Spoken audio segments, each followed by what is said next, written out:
reservation? Do you go back to a Go back to the reservation once a year, try to do it once a year.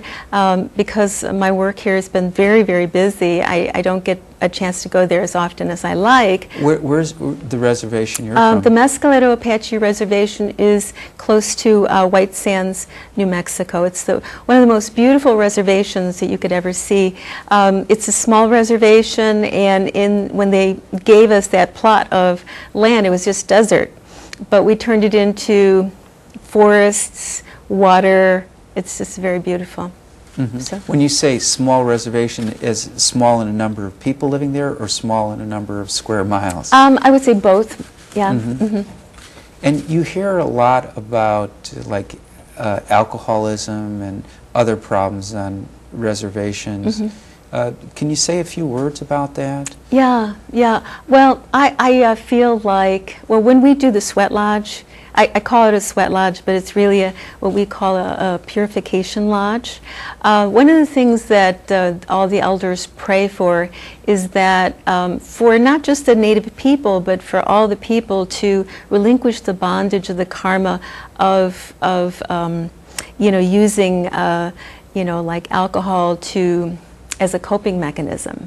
Mm-hmm. And I think it was introduced to the native people to kind of cloud their vision about what should be done, and so there's a lot of symbology in that. So through the now, one of the commitments I have is to create a sacred space one person at a time. That's what we do at the school. And we try to teach people how to use very old, traditional, wonderful, empowering experiences for that. Isn't that what your tribe did with the reservation? They created like this incredible sacred space from, you said it was just a desert, and now it's just beautiful. It's absolutely beautiful. And your ancestors were able to create that all on their own without any... Oh, all on our own. Yes, we did it all on our own. That was one of the things about the Apache people. We're a very quiet tribe, but my mother was very, very smart. She decided that at the age of 20 that I would go out and learn other healing traditions. So she sent me to the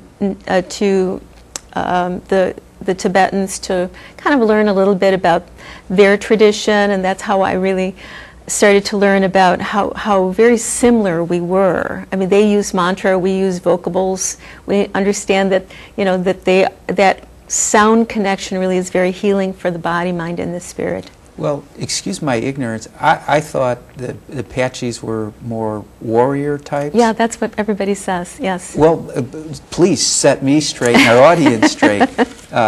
Can you talk a little bit about the Apache? I feel, because, see, I have to say that all the people, when they go to the reservation and they meet Apache people, they are the most joyful people. I mean, but they have great tenacity of spirit.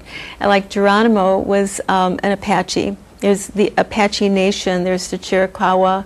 There's the Lipain. There's different smaller tribes, and we're very, very joyful people, but we have great tenacity of spirit. And I think that because we were so close to nature, and when you're close to nature, you're a very strong individual. You have great, what people would call prana, or energy, because it flows through our system. And we're also called the Nede people. That means the earth people. So we're really grounded, but we're very in touch with the Creator. Mm-hmm. So, so they would, when the when they tried to put us on different places and tried to get us off of the land and everything, we had great tenacity of spirit. We had a lot of energy, and we knew the region, so it was hard to get us to cooperate, so to speak. And when you go back to the reservation, do you still find that indomitable spirit and connection to the earth? Yeah, they're all like me. They're very, how do I put it, joyful about it, because, see, they have that connection with the Creator, and it doesn't get any better than that. It really doesn't. Well, that's good to hear.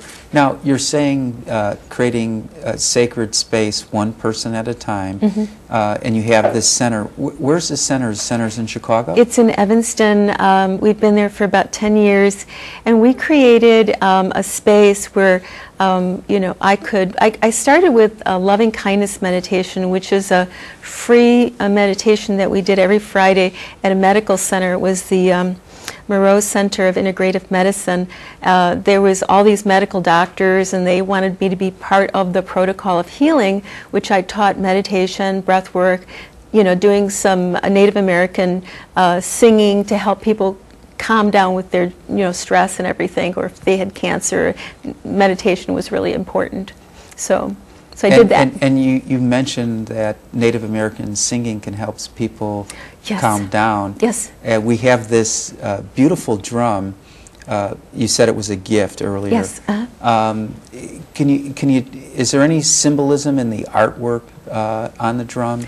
Oh, go ahead. No, go ahead. Well, we make our own drums, and I have a traveling drum, which is about this big, that I use in a purification lodge, which is a sweat lodge, and we sing songs to connect with our holy medicine people on the other side. And it's a lot like Reiki. When you're bringing that energy in through song, you're actually connecting with all of those ancestors and holy medicine people. And you know, if you want, I can sing a song. I don't want to. There's medicine songs, and then there's ceremony songs, and then there's just happy songs. The ones that we sing in the lodge, well, if I was to sing it, probably you know, the lights would go out and all this other stuff, because there's a lot of energy that goes along with that. Is there something that you could sing? It doesn't. Go ahead. Well, do you want me to use the drum? Or? Sure, sure. Well, this song is, sorry, I'm going to have to take this tape off. Here we go. The song I'd like to sing is a song about calling ancestors and holy medicine people. And this particular drum I didn't make, but it was given to me by this wonderful friend of mine. Her name is Songkeeper. And it's made out of buffalo. It's the white buffalo woman. A lot of people say that I kind of am the white buffalo woman. I can't. I would have to say that I would aspire to be her. So what I'm going to do...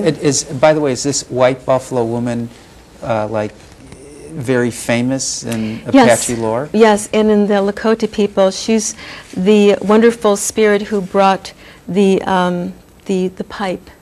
And the pipe is smoked in the sweat lodge to create truth and to open up our prayers to the Creator. And may I ask what you put inside this pipe? You put, yes, the four sacreds. The four sacreds are tobacco, and it's not the regular tobacco. It's a traditional grown tobacco that is quite different than the cigarette tobacco.